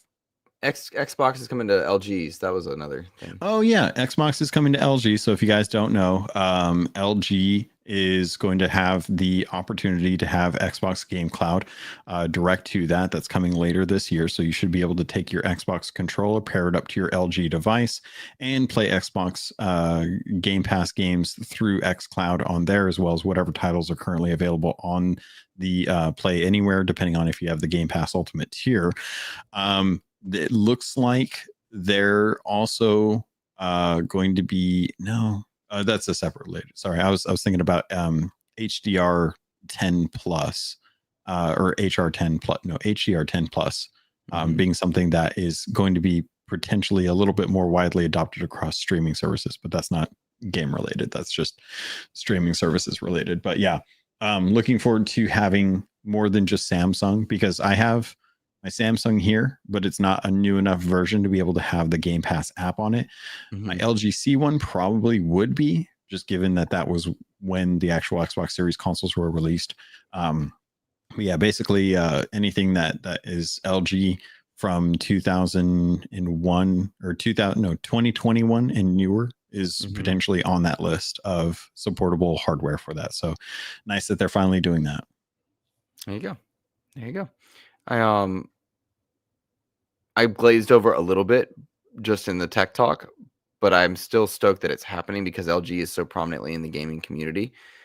I want them to also attack the TCL market, the cheaper market, because I think that's going to get a lot of people trying out stuff. Yeah, that's going to come down to the hardware though, because TCL does market in the more efficient or the more cost efficient hardware for TVs, which I think is where you have people that don't buy the latest greatest. Yeah, you definitely know. Anyone buying a TCL thinking they're getting the best TV out there is you're not going to get a good TV You're not going to get the best TV for less than $1,000. Yeah. That would be, I mean, unless it's like a smaller screen size, but yeah, TCL is going to be there for folks that just want to have a screen. Happy Cloud Gamer asks, I heard that there's a 2.0 of xCloud in the works, so I hope the bitrate is coming, but when? I've heard that too, and Jez Corden, was it 2 weeks ago, Logan, Jez was on when you were out? Yeah. Jez talked about that on that episode, if anybody missed it, so again, you can go back to that one. But yes, I've heard the same. They do know that is something they want to work on, but to kind of go back to the bigger narrative, when I said Xbox's handheld is closer than you think, I meant it. It's on the way.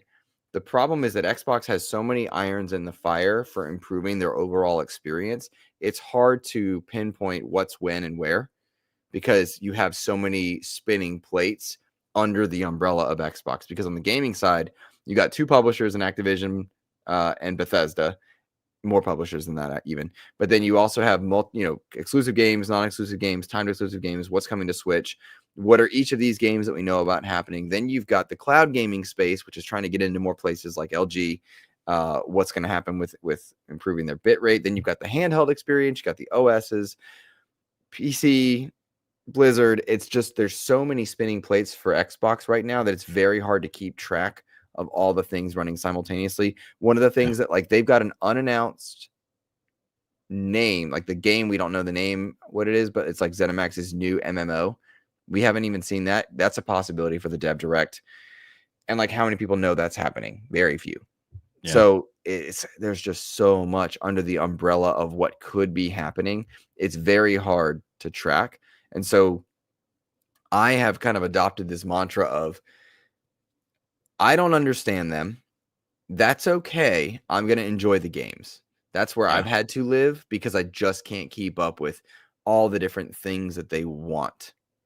But I'll really will point people to that Jazz conversation because he talked about their new controller, pick it up to turn it on kind of thing, like all the other stuff. Like there's a lot of cool happening. You're just going to have to be content with the fact that you don't need your Xbox anymore. But Xbox is going to be in more places. Yeah, as long as my ecosystem is intact, I'm fine with it because I play on multiple types of hardware and I'm fine with all of them. It's just depending on like where my preference is because there's definitely certain games that I can sit down and play and be good at with controller, but there's some games that I'm just better with mouse and keyboard. And as long as I have access to them wherever I go and that access is easy, that makes a lot of difference. Trying to switch profiles on a Windows computer is a real pain in the butt. So adding a profile onto a console, way easier. So they need to make it as easy as that. They need to make it as accessible as that. And I think that they're getting there. So I think that Xbox, I think xCloud 2.0 will be very interesting to see because when we were, and I'm going to keep this short because we got to get out of here. But when we were going or over the Christmas break, I tried to play Indiana Jones. There was an 1.5 hour waiting time on xCloud. And I was like, well, I guess I'm not playing this right now. Right. So they need to figure that out as well. You know, it needs to be how fast. One of the things we've talked on other shows and in other chats about Marvel Rivals a lot.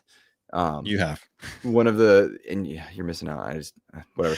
One of the things that they have that's really going for them is that the queue time is almost null. You hit start within 2 seconds. That's not an exaggeration, mind you. 2 seconds, your match is found and you're linked in and you're about to get going. And it's almost too fast. It's almost too fast. And so I do not understand you. I play it when you guys aren't playing. That's the funny thing. Sure you do.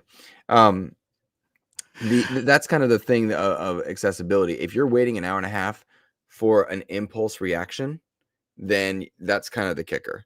And so I wonder how much that's there. Also, Nissa asks if we're going to be covering the showcase. I won't speak for Logan, but like I am not. I think there are better shows for it. Plus, I have a preview event the day before, and my footage should be coming in, and I need to edit. So, yeah, probably not going to happen for me, just with work and timing. Plus, honest to goodness, if I could be very honest, like this is probably a little rude in some ways. I do not like watching live reacts. because I tend to get distracted and focus on what people are saying versus what's being said in the showcase.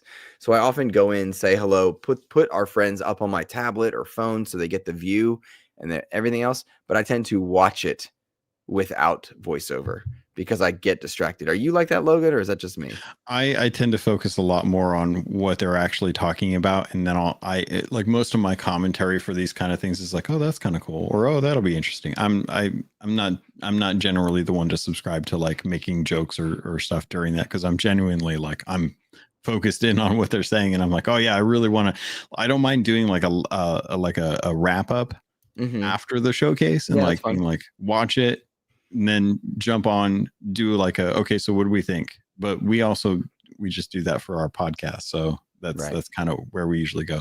Having it up in the Discord, streaming, if people want to drop in and watch it together, is always an option. But doing like a live stream of it, probably not something that we'll be able to jump on and do, because timing is everything on that one as well. Right. There you go. All righty, my friends. Logan, I think that's going to be it for me. I just want to point people towards the hardware reviews. Please like and share those so they can help us open doors. We're trying to get in touch with more people to give you more coverage, but also it's just fun for us. And it's really hard to break some of those doors down. So really and truly, likes and shares mean the world. Yep. Definitely appreciate it too. You have had a lot to talk about with Keelhauled. I've seen you playing Sea of Thieves a lot of late. Last night, I think you and Chick and a few others were playing. How's Keelhauled going? Sea of Thieves is still in a weird state, man. We're still hoping that like the dev teams will actually like commit to making the content more stable. Like I've been checking out like their insider servers and stuff, trying to see like how things are going. I'm not confident right now in what's coming down the line, but at the same time, like they're still putting out events, and I'm still going to be covering that. They're still making changes around the world and whatnot. So yeah, I think it'll be good going forward, but I'm not going to I'm not going to say that Sea of Thieves is in a great state until I start to actually see them like fix a lot of the issues and stuff. There you go. Okay, fair enough. Yeah. All right, guys. I think that's gonna do it. Nerd Chat, thank you for the kind words. Story Sea Dog, thank you for the kind words. Silkenit, A Chick, Split End, Jam Pack Sam, Happy Cloud Gamer, Gentle Stone, Sathius, goodness gracious, all the way back. Nissahauer in here. So many other amazing people. Thank you guys for joining us today. We really do appreciate all of you. We hope you have a fantastic rest of your week. Take care.